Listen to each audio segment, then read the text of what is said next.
கடந்த மாதம் படுகொலை செய்யப்பட்ட கவின் விவகாரம் உலகறிந்த விஷயம். புதிய தமிழகம் கட்சியை பொறுத்த மட்டில் அவர் படுகொலை செய்யப்பட்ட உடனேயே தலைவர் அவர்கள் அறிக்கை கொடுத்திருந்தார். அதைத் தொடர்ந்து இளைஞரணி தலைவர் அவர்கள் அவங்களுடைய இல்லத்துக்கு போய் அவங்க அப்பா அம்மாவை சந்திச்சு ஆறுதல் தெரிவிச்சுட்டு, அதைத் தொடர்ந்து அடுத்த நாள் நெல்லையில அதை கண்டிச்சு ஆர்ப்பாட்டம். அதைத் தொடர்ந்து தலைவர் அவர்கள் அவங்க குடும்பத்தை நேரில் சந்திச்சு ஆறுதல் தெரிவிச்சது. அதன் பிறகு பத்திரிகையாளர்கள் சந்திப்பு, இரங்கல் கூட்டம் அப்படின்னு ஒரு அரசியல் கட்சியாக ஒரு சமூகத்தில் நடந்த ஒரு பிரச்சனையை கண்டித்து அதை எதிர்த்து புதிய கட்சி தனது பங்களிப்பை செய்தது. தொடர்ந்து போராடுகிற அவருடைய தாய் தந்தைக்கு ஆதரவாக உறுதுணையாக தொடர்ந்து போராடுங்க, நீதி கிடைக்கிற வரைக்கும் போராடுங்க அப்படிங்கிற அந்த நிலைப்பாட்டில் புதிய கட்சி உறுதியோடு இருந்தது. ஆனால் பல்வேறு இயக்கங்கள், பல்வேறு அரசியல் கட்சிகள், ஆளும் தரப்புல இருந்து சில புரோக்கர்கள், ஏஜென்ட்டுகள்னு அங்க போய் அவங்க தாய் தந்தையோடு செஞ்ச விவகாரம். கடைசியில அவங்க உடலை வாங்கி அடக்கம் செஞ்சுட்டாங்க. அது என்ன செட்டில்மெண்ட்ல வாங்கி, என்ன அடிப்படையில வாங்கி அடக்கம் செஞ்சாங்கிறது நமக்கு முழுமையாக தெரியல. அண்மையில் 2 தினங்களுக்கு முன்பு விடுதலை சிறுத்தைகள் கட்சியினுடைய தலைவர் திருமாவளவன் அந்த கவினுடைய அப்பா சந்திரசேகர் அவர்களை அழைச்சிட்டு போய் முதலமைச்சரை சந்திச்ச வீடியோ போட்டோலாம் வந்தது. அதுல 1 கோடி ரூபாய் நிவாரணம், பையனுக்கு அரசு வேலை, பாதுகாப்பு, அது இதனெல்லாம் சொல்லியிருந்தாங்க. இதை பார்த்த உடனேயே அதற்கு எதிர்வினையாக புதிய கட்சியுடைய தலைவர் டாக்டர் ஐயா இந்த மாதிரி வேலையெல்லாம் செய்யக்கூடாது, இது ரொம்ப தப்பு, ஏன் இதே மாதிரி வேங்கை வெயில் இந்த மாதிரியான சில வட மாவட்டத்தில் நடந்த பிரச்சனைகள் எல்லாம் சுட்டி காட்டி அவங்களெல்லாம் நீங்க முதலமைச்சர் அழைச்சிட்டு போனீங்களா, இது புரோக்கர் வேலை, அது ஆளுங்கட்சிக்கு ஆள் பிடிக்கிற வேலையெல்லாம் செய்யக்கூடாது, புள்ள பிடிக்கிற வேலையெல்லாம் செய்யக்கூடாதுன்னு மிக கடுமையாக விமர்சித்திருந்தார். அது சமூக வலைதளங்களில் அப்படியே விவாதங்கள் நடந்து கொண்டே இருந்தது. இந்த நிலையில நேத்து ஒரு வீடியோ நம்ம ஒரு யூடியூப் சேனல்ல பார்த்தோம். அதுல விடுதலை சிறுத்தைகள் கட்சியினுடைய ஒரு நிர்வாகி பேரு ரஜினிகாந்த்னு சொல்லிட்டு பேசியிருந்தார். ரொம்ப ஆக்ரோஷமா, ரொம்ப கோபமா பேசியிருந்தார். நீங்கள் பட்டியலின மக்களுக்கு செய்தது என்ன, நீங்கள் RSS பிஜேபி வழக்கமான அந்த பல்லவியை பாடி வேற அவங்களுக்கு தெரியாதுல்ல பேசியிருந்தார். நமக்கு அதை பார்த்தோன்னே ஒரு கணம் ஆத்திரம், கோபம், மறுகணம் என்ன இவ்வளவு கோமாளிகளா இருக்கிறாங்க அப்படின்னு. ஏன்னா அது புரியல அவங்களுக்கு. இந்த இது என்ன, இதனுடைய கண்டென்ட் என்ன அப்படிங்கிறது புரியல. ஆனா அவங்களுக்கு புரியலன்னா நம்ம அதை விட்டுற முடியாதுல்ல. திரு ரஜினிகாந்த் அண்டு விடுதலை சிறுத்தைகள் கட்சியினுடைய நிர்வாகிகள் எனக்கு அந்த வீடியோவை பலரும் முகநூல் மற்றும் வாட்ஸ்அப்ல அனுப்பி வச்சிருந்தாங்க. இந்த மாதிரி பாருங்க அப்படின்னு. அதாவது விடுதலை சிறுத்தைகள் கட்சியின் சார்பாகவும் அனுப்பி வச்சிருந்தாங்க, பல தரப்புல இருந்தும் அனுப்பி வச்சிருந்தாங்க. எனக்கு புரியல. அதாவது அது தூத்துக்குடி மாவட்டம், ஸ்டாலினுடைய தங்கை கனிமொழியினுடைய தொகுதி, இருக்கக்கூடிய அமைச்சர்களில் மிக முக்கியமான பங்காற்றுகிற 2 பெரிய அமைச்சர்கள் கீதா ஜீவன், அனிதா ராதாகிருஷ்ணன் இருக்கக்கூடிய பகுதி மாவட்டம். திமுகவில் இவ்வளவு முக்கியமாக ஸ்டாலினுடைய குடும்பத்திலேயே தங்களுடைய தங்கையினுடைய தொகுதியில் இருக்கக்கூடிய ஒரு குடும்பத்தை, அங்கு நடந்த பாதிப்பை விடுதலை சிறுத்தைகள் கட்சியிலிருந்து திருமாவளவன் அவர்களை கூப்பிட்டு போய் ஸ்டாலினை பார்க்க வேண்டிய அவசியம் என்ன இருக்கு? அப்ப ஒரு செட்டப் இருக்கு. யார் பொணவண்டி, யாரு புரோக்கரு, யார் இந்த மாமா வேலை செய்யறதுக்கு தகுதியான ஆளு, அதுக்காகவே யார் அப்பாயின் பண்ணி வச்சிருக்கிறோம் அப்படின்னு இந்த மாமாவளவனை அவங்களை அழைச்சிட்டு போய் பார்க்க வச்சிருக்காங்க. இதானே யதார்த்தம். என் தொகுதியில் நடந்த பிரச்சனை அப்படின்னு கனிமொழி அழைச்சிட்டு போயிருந்தா கதை வேற. அது கீதா ஜீவனும் அனிதா ராதாகிருஷ்ணனும் எனது மாவட்ட பிரச்சனை அப்படின்னு அழைச்சிட்டு போயிருந்தா கதை வேற. திருமாவளவனுக்கும் இதற்கும் என்ன இது? அப்போ நிச்சயமாக இது ஒரு தொண்டு பணி தானே. இதை கண்டிக்கிறோம். ஏன் கண்டிக்கிறோம்னா, கவினுடைய அப்பா கவினுடைய உடலை வாங்காமல் போராடி கொண்டிருந்த பொழுது முதலமைச்சர் அங்கு இந்த பிரச்சனையை தீர்க்கக்கூடிய சூழல் இருந்தது. அமைச்சர்கள், சட்டமன்ற உறுப்பினர்கள், இவங்க அவ்வளவு பேரும், கலெக்டர், SP எல்லாரும் அங்க இவங்கள்ட்ட சமரசம் பேசக்கூடிய அளவுக்கான சூழல் இருந்தது. பிகாஸ் இது வெரி சென்சிட்டிவான பிரச்சனை. தொடர் படுகொலைகள்ல இதுவும் ஒரு படுகொலையா, சாதியை அடிப்படையாக வச்சு நடந்த உடனே இதை இப்படியே முடிக்கணும், இதை இப்படியே தீக்கணும்னு புரியுது சொல்லிட்டு பலரும் இருந்துட்ட பொழுது எல்லா அரசு தரப்பு அதிகாரத்திலும் இருக்கும் அத்தனையும் அவங்க வீட்டை நோக்கி வந்த பொழுது, இன்னைக்கு நீதி கிடைக்கலன்னு முதலமைச்சர் கூட்டிட்டு போற திருமாவளவன் அன்னைக்கு என்ன நீதி கிடைச்சிருச்சுன்னு அந்த பாடியை வாங்கி அடக்கம் பண்றதுக்கு கூட இருந்தீங்க? நக்கல் பண்றீங்களா, கிண்டல் பண்றீங்களா? ஆடு எப்பவுமே வெற்றவனை தான் நம்புமா. அந்த மாதிரி கவினுடைய அப்பா மாதிரி பல ஆடுகளை நாங்க பார்த்திருக்கிறோம். வெற்றவனை நம்பும், அப்புறம் போய் வெட்ட பார்த்துட்டு வீர் வீர்னு கத்திட்டு இருக்கோம். இதே மாதிரி கவினுடைய அப்பாவிற்கும் அந்த நிலை வரும். ஏன்னா நாங்க பல விஷயங்களை பார்த்துட்டோம். இதே திருமாவளவன் நீதி வாங்கி கொடுத்த அல்லது சரி பண்ணி கொடுத்த அல்லது ஒரு தீர்வு எழுதிய ஏதாவது ஒரு பிரச்சனை உண்டா? திண்ணியத்துல வாயில மலத்தை வச்சாங்க, வேங்கை வயல இன்னைக்கும் பீ கலந்த தண்ணியை குடிச்சிட்டு இருக்காங்க, நீயே கலந்து நீயே குடிச்சுக்கிட்டடான்னு சிபிசிஐடி அறிக்கை தாக்கல் பண்ணியிருக்குது. மேலவளவு முருகேசன் படுகொலை நடந்து கிட்டத்தட்ட 27 ஆண்டுகள் நடந்துருச்சு. அதுல புதிய கட்சி நின்று 1997 அவர் படுகொலை செய்யப்பட்ட உடனேயே சென்னையில் பந்த் நடத்தி தமிழ்நாட்டையே ஸ்தம்பிக்க வச்சுச்சு. அன்னைக்கு வந்து பல்லர் தலைமையில் பறையர்கள் போய் போராடுறதான்னு கருணாநிதியினுடைய பேச்சை கேட்டுட்டு திருமாவளவன் குறுக்குச்சால் ஓட்டி ஒரு சின்ன போராட்டம் பண்ணி அன்னைக்கு அந்த போராட்டத்தையே மழுங்கடிச்சு 27 ஆண்டுகள் கழிச்சு இன்னும் அந்த ஊர்ல செருப்பு போட முடியல. போன டிசம்பர்ல வீடியோ. வெக்கமா இல்ல? மான வெக்கம் சூடு சொல்லணும் கொஞ்சமாவது வேண்டாம்? எந்த இடத்துக்காவது அந்த இடத்துல போய் அஞ்சலி செலுத்தின வரலாறு உண்டா? இதே மேலவளவுல பிரச்சனை நடந்த பொழுது பல இடங்கள்ல இன்னும் ஒரு சம்பவத்துல முன்னாள் நின்று ஆண்மையோடு திண்மையோடு நின்று ஒரு ஒரு தீர்வை துப்பு இல்ல, வக்கு இல்ல, 2 MP 4 MLA வச்சுட்டு இன்னும் ஒரு கொடியேற்ற முடியல, நாம இன்னும் அதிகார பலம் பொருந்தணும் அப்படின்னு வெக்கம் இல்லாம கூச்ச நாசம் இல்லாம வெளியில பேசிட்டு இருக்கக்கூடிய ஒரு அடிமையிலும் பேரடிமை அவருக்கு ஆதரவான இந்த புள்ள பூச்சி இவ்வளவு சவுண்ட். யார் யாரை பேசுவது, யார் யாரோடு யாரை ஒப்பிடுவது? இல்லாடே ஒரு பத்திரிகையாளர் சந்திப்பு. அந்த பத்திரிகையாளர் சந்திப்புல ஊடகவியலாளர் ஒருத்தர் கேள்வி கேட்கிறாரு, என்னங்க ஒரு குறிப்பிட்ட சமூகம் தான் இந்த படுகொலை எல்லாம் செய்யுதுன்னு சொல்றாங்களே அப்படின்னு ஒரு கேள்வி. யாரு? இந்த சீட்டா, பெரிய சீட்டாவை பார்த்து. இவங்களை எல்லாத்தையும் பெரிய ஒரு பதவி, இவருடைய மீசையெல்லாம் பார்த்துட்டு எல்லாரும் பெரிய கால மாடு நினைச்சிட்டு இருக்காங்க. பட் அவர் பூம்பு மாடுன்னு அவர் நிரூபிச்சுட்டு தான் இருக்கிறாரு. பட் அவர் வகிக்கக்கூடிய அந்த பதவியை நம்பி டெல்லி வரைக்கும் போய் பயங்கர சவுண்டு கொடுத்து பயங்கரமா பண்ணிடுவாருன்ற ஒரு அசட்டு நம்பிக்கை. அவர் பெரிய சிறுத்தைன்னு பேர் வச்சோன்னே இந்த வரி எல்லாம் பார்த்துட்டு சிறுத்தை நம்பிட்டு இருக்காங்க. பின்னால பார்த்துட்டு முன்னால பார்த்தாதான் மியாவ் அப்படின்னு ஒரு சவுண்டு வரும். அந்த ஊடகவியலாளர் கேள்வி கேட்கிறார். அனுமானங்களுக்கு என்னது பதில் சொல்ல முடியாது. நெஞ்சில ஒரு துளி உரம் இருந்தால் ஒரு யூடியூப் சேனலுங்க, கோபி அண்ட் சுதாகர் பரிதாபங்கள் ஒரு யூடியூப் சேனலுங்க, அந்த சேனல் பகிரங்கமா எடுத்து இவங்க தான் குற்றவாளி, இவங்க தான் தப்பு செய்யறாங்க, இவங்களை அடக்கணும், இவங்க வந்து திருந்தணும் அப்படின்னு சொல்லிட்டாங்க. ஒரு ஆஃப்டர் ஆல் ஒரு யூடியூப் சேனல் வச்சுட்டு இருக்கக்கூடிய ஒரு 2 பசங்க சோசியல் அவேர்னஸ்க்கு இவங்க தான் குற்றவாளின்னு சுட்டி காட்டக்கூடிய தெம்பும் திராணியும் அந்த யூடியூப்க்கு இருக்கு. என்ன மைத்துக்கு இந்த பதவி?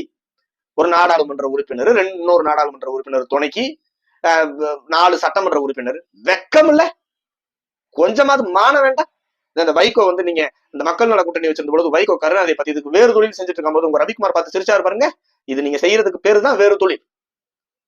இப்ப மட்டும் கிடையாது, இதே மாதிரி ஒரு பிரச்சனையிலையும் அனிதா பிரச்சனையாகட்டும், வேங்கவேல் பிரச்சனையாகட்டும், திண்ணியம் பிரச்சனையாகட்டும், மரக்காணம் பிரச்சனையாகட்டும், எந்த பிரச்சனையிலையாவது ஆம்பளை மாதிரி முன்னாள் நின்று திண்மையோடு தன்னை நம்பி இருக்கக்கூடிய மக்களுக்கு நீதி வாங்கி கொடுக்கலான்னு ஒரு நாள் சந்திச்சது உண்டா? ஒண்ணு செஞ்சு கொடுக்க முடிஞ்சது உண்டா?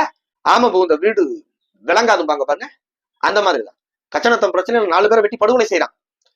பாடியை வாங்காம பாடியை ஹாஸ்பிட்டலே வச்சுட்டு அந்த ஃபேமிலியை கூப்பிட்டு அன்னைக்கு முதலமைச்சராக இருந்த எடப்பாடி பழனிசாமி அவர்களை சந்திக்க தலைவர் டாக்டரையா வந்து அவங்க ஃபேமிலியோட அழைச்சிட்டு போய் நின்று அங்க டிமாண்ட் பண்ணிட்டு இருக்காங்க. இதை வச்சு காரணமாக வச்சு இனி தென்மண்டலத்தில் நடக்கக்கூடிய ஒட்டுமொத்த பிரச்சனை எப்படியாவது சார்ட் அவுட் பண்ணணும்னு பேச்சுவார்த்தை நடத்த இங்க வந்து திருமாவளவன் உள்ளிட்ட பல துரோகிகள் பொனவண்டி எடுத்துட்டு போய் அந்த பாடியை வாங்கி அடக்கம் பண்றது. அப்புறம் அந்த ராம்குமார் சுவாதி மேட்டர்ல ராம்குமாருடைய டெத் சஸ்பெக்ட் இருக்குன்னு இங்க ஒரு பயங்கர போராட்டம், பயங்கர இது நடந்துட்டு இருக்கு. அன்னைக்கு ஆளுங்கட்சிக்கு ஏதாவது செய்யணும், தன்னுடைய விசுவாசத்தை காமிக்கணும்னு என்ன வேற பஸ் என்னன்னு தெரியல, டப்புன்னு போய் அவங்க அப்பா எல்லாத்தையும் தூக்கிட்டு போய் அந்த போராடுறவங்க எல்லாம் கூட்டு போய் கடலூர்ல அடைச்சு வச்சுட்டு அன்னைக்கு அவங்க அப்பாவுக்கு ட்ரிங்க்ஸ் அதுன்னு வாங்கி கொடுத்து அவங்க அப்பாவை இது பண்ணிட்டு அன்னைக்கு வெளியே குரல் கொடுத்துட்டு இருந்த ரொம்ப சின்ன பசங்க ரோசி மது, அந்த திலீபன் மகேந்திரன் அப்படிங்கிறவங்க எல்லாத்தையும் வச்சு இது பண்ணிட்டு அவங்க அனுப்பின செய்தி இன்னும் இருக்குது. கடலூர்ல அடைச்சு வச்சுட்டு அன்னைக்கு அந்த பாடியை வாங்கி இது பண்ணி முடிச்சு வச்சாச்சு. ஒரு இடத்துலயாவது தன்னை நம்புகிற மக்களுக்கு கொஞ்சமாவது நேர்மையா அறத்தோடு நடந்துக்க துப்பு இருக்கா, தெம்பு இருக்கா? இதுல அதிகாரம் குறைவாக இருக்கிறதுனாலதான் நம்மளால கொடியேற்ற முடியல. எங்க பாருங்க, உங்களிடம் முதலமைச்சர் பதவியே கொடுத்தாலும் உங்களால ஒரு சுக்கு மிளகு கூட நசுக்க முடியாது.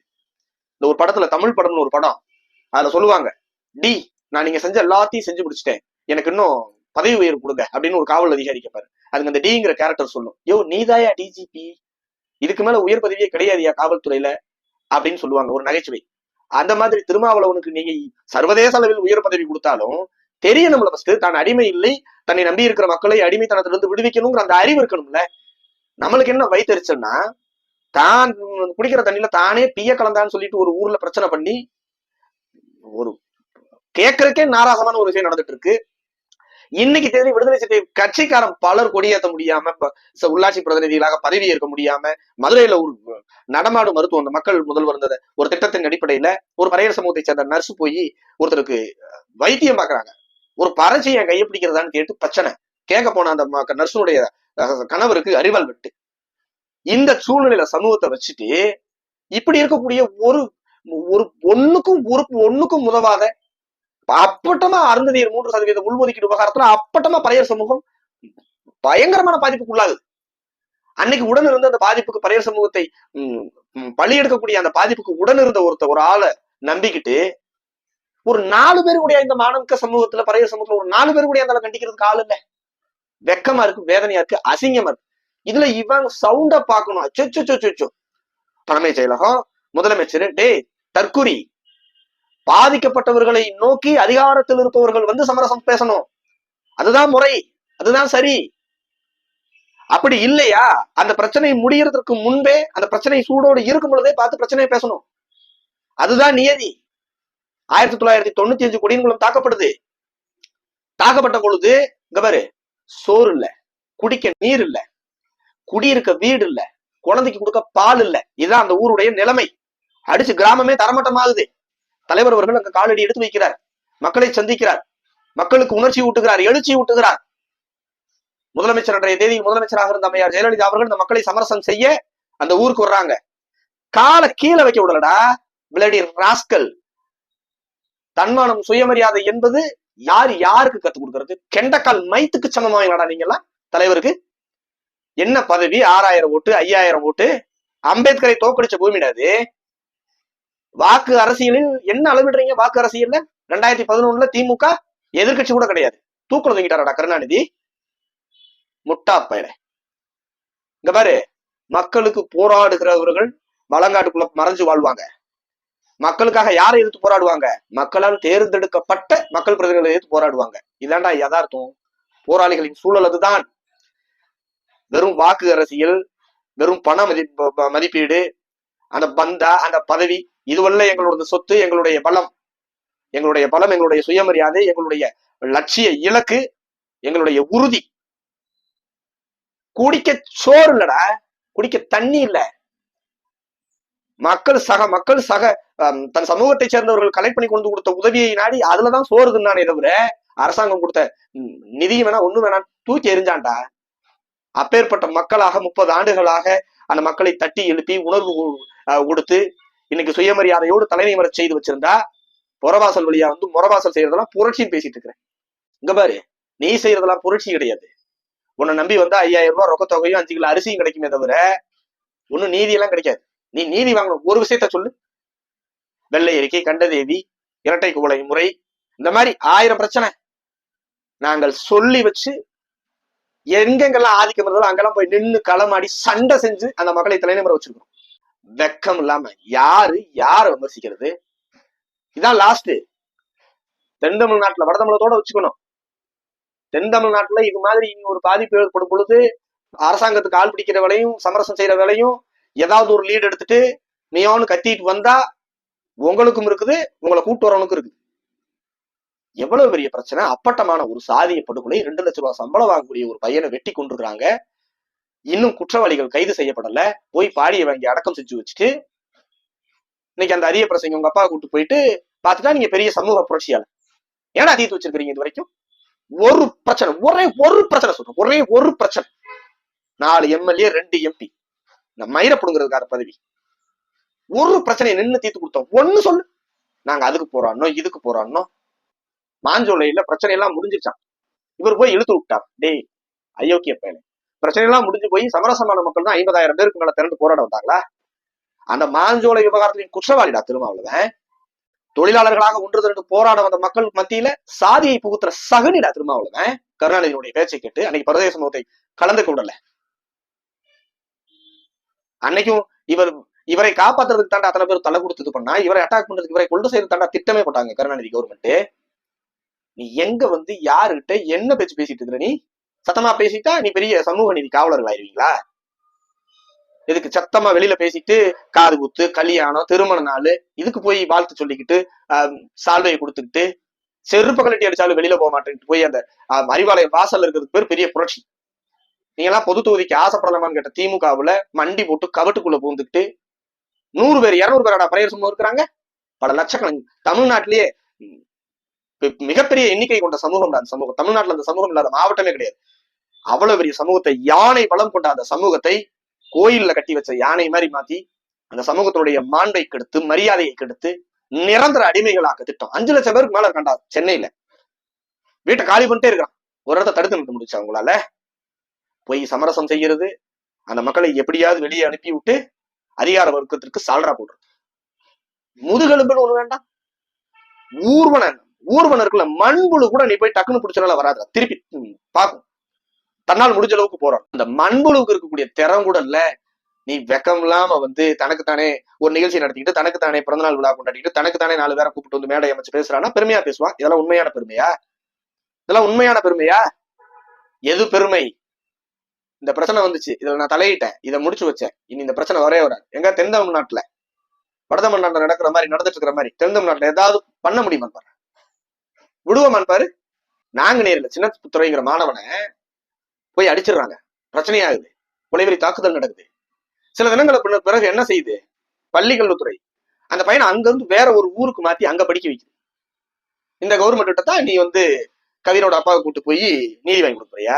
டேய், இந்த காலத்திலையும் சாதியின் பெயரால் ஊரை காலி பண்றான். சமத்துவபுரம்னு பேர் வச்சுட்டு சமத்துவபுரத்துக்குள்ளேயே சாதி பிரச்சனை ஒரு வீட்டை தாக்கி ஒரு வீடு உடைச்சிட்டு இருக்கிறான். குறிப்பா திமுக வந்ததுக்கு பின்னாலதான் அட்ராசிட்டிஸோட எண்ணிக்கை 2 மடங்கு ஆயிருக்குது. நீ அவங்க கிட்ட கூட்டு போயிட்டு முதல்வரை சந்திச்சு 1 கோடி வாங்கி கொடுத்து இது பண்ணி கொடுத்து நீதியை நிலநாட்டுறது. கேட்டா அந்த கவரிமான் மாதிரி நாங்கெல்லாம் எவ்வளவு பெரிய இது தெரியுமா அப்படிங்கிறீங்க. அதான் அந்த மைனா படத்துல கவரிமான்ங்கிற ஒரு கேரக்டர் வரும். அந்த மாதிரிதான் நீங்க எல்லாம். இதெல்லாம் ஒரு பொழப்பு, இதுக்கு ஒரு பொறப்பு. இதுல மீசையை முறுக்கிக்கிட்டு திருக்கிக்கிட்டு வேற சவுடால். இங்க பாரு, சமூக புரட்சி என்பது, சமூகத்தை வழிநடத்துவது என்பது, வளர செய்வது என்பது, அவர்களுடைய சுயமரியாதையை ஊக்குவிச்சு அவர்களோடு உடனிருந்து அவருடைய போராட்ட குணத்தோடு அந்த போராட்ட குணத்தை மழுங்கடிக்காம அவர்களை போராட வச்சு போராட்ட எண்ணத்தை உருவாக்கி போராடினால்தான் இங்கு தீர்வு கிடைக்கும் என்று முடிவானவர்கள் அவர்களை போராட செய்வதை விட்டுட்டு அவருக்கு பொங்கச்சோறு ஆக்கி போட்டு அவங்களை ஒரு பக்கம் எப்படியாவது ஓய்வெடுக்க வச்சுட்டு அதிகார வர்க்கத்தை காப்பாற்றுறதுக்கு பேர் என்ன தெரியுமா? அதுக்கு பேர் தான் கொள்கை விபச்சாரம்.